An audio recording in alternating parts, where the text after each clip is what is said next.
नमस्ते। मैं डॉक्टर लता अग्रवाल। आज हम बी ऑनर्स पार्ट 1 के paper 3 social history of Rajasthan के विषय पारिवारिक संगठन फैमिली ऑर्गेनाइजेशन के संस्कार के बारे में अध्ययन करेंगे। बच्चों, परिवार क्या है? परिवार समाज का लघु रूप है और समाज परिवार का विराट रूप है। राजस्थान की सामाजिक व्यवस्था में परिवार का स्थान सर्वाधिक महत्वपूर्ण रहा है। परिवार समाज की एक मूलभूत इकाई है, अतः मानव समाज का इतिहास परिवार से ही प्रारंभ होता है और परिवार के सहारे ही अन्य संस्थाओं और समितियों का जन्म संभव हो पाता है। राजस्थान में परिवार एक महत्वपूर्ण सामाजिक संस्था है। यह जीवन का केंद्र बिंदु तथा समाज की आधारशिला है। राजस्थान में मातृमूलक और पितृमूलक दोनों परिवारों का अस्तित्व रहा है। परिवार में का मुखिया परिवार के सभी सदस्यों पर नियंत्रण रखता है, सभी की आवश्यकताओं को पूरी करता है और समाज में अपने परिवार का प्रतिनिधित्व करता है। परिवार के सभी सदस्य उसके आदेशों की पालना करते हैं, उसी के मार्गनिर्देशन में कार्य करते हैं। वैदिक युग से लेकर आज तक परिवार के मुखिया के अधिकारों में कोई विशेष परिवर्तन नहीं हुआ है। राजस्थान में परिवार प्रथा की विशेषताओं में संयुक्त परिवार प्रथा का महत्व अधिक है, जिसमें समाज की एक इकाई के रूप में वह आज भी विद्यमान है। एक परिवार में सामान्यतः पिता, पत्नी, उसकी पुत्र पुत्रियां, वृद्ध माता पिता, पौत्र, भाई, चाचा और उनका परिवार इसमें सम्मिलित होता है। हिंदू परिवार में सामान्यतः एक ही कुल और कुल पिता की पद्धति प्रचलित है। राजस्थान में परिवार मूलतः पितृसत्तात्मक रहा है। परिवार का एक विशेष आर्थिक महत्व भी है। परिवार के पास संयुक्त रूप से पशुओं की झुंड और भूमि और मकान भी होते हैं। इस प्रकार के पारिवारिक संगठन जो कोई कुछ बुनियादी सिद्धांतों पर बने होते हैं, परिवार प्रथा को सुदृढ़ता प्रदान करते हैं और अपने परिवार के सदस्यों को सामाजिक सुरक्षा देते हैं।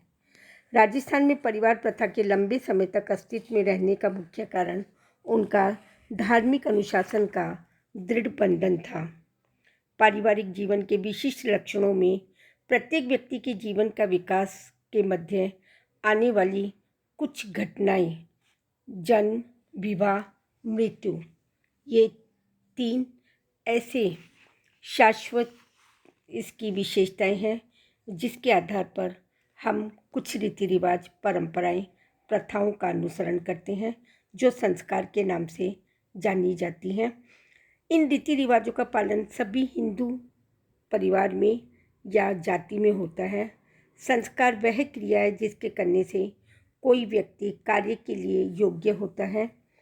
सामाजिक धार्मिक क्रिया विधि होती है जिसमें मनुष्य शारीरिक, बौद्धिक, मानसिक, चारित्रिक एवं सांस्कृतिक विकास का मार्ग प्रशस्त करता है। व्यक्तित्व के बहुमुखी विकास के लिए संस्कारों का महत्व है। कुल 16 संस्कार हैं: गर्भाधान, पुंसवन, सीमांतोन्नयन, जातकर्म, नामकरण, निष्क्रमण, अन्नप्राशन, चूड़ाकर्म, कर्णवेद, विद्यारंभ, उपनयन, वेदारंभ, केशानंद अथवा गोदान, समावर्तन और विवाह संस्कार, अंतिम संस्कार, मृत्यु संस्कार या शव संस्कार। इस प्रकार इन 16 संस्कारों के माध्यम से मनुष्य का संपूर्ण जीवन व्यतीत होता है। मनुस्मृति में इन 16 संस्कारों को शरीर को शुद्ध कर उसे आत्मा का उपयुक्त स्थान बनाते हैं। मनुष्य जीवन गर्भाधान से शुरू होता है और शमशान में अंत हो जाता है। अतः मनुष्य शरीर को स्वस्थ तथा दीर्घायु, मन को शुद्ध, अच्छे संस्कारों बनाने वाले के लिए गर्भाधान से लेकर अंत्येष्टि तक इन 16 संस्कारों की व्यवस्था की गई है। संस्कार विशेषतः द्विज जातियों, ब्राह्मण, क्षत्रिय और वैश्य के लिए उपयुक्त माना गया है। संस्कारों में का पालन करना प्रत्येक परिवार का कर्तव्य माना जाता है, जिससे व्यक्तित्व के बहुमुखी विकास के लिए इनका विशेष महत्व है। धन्यवाद।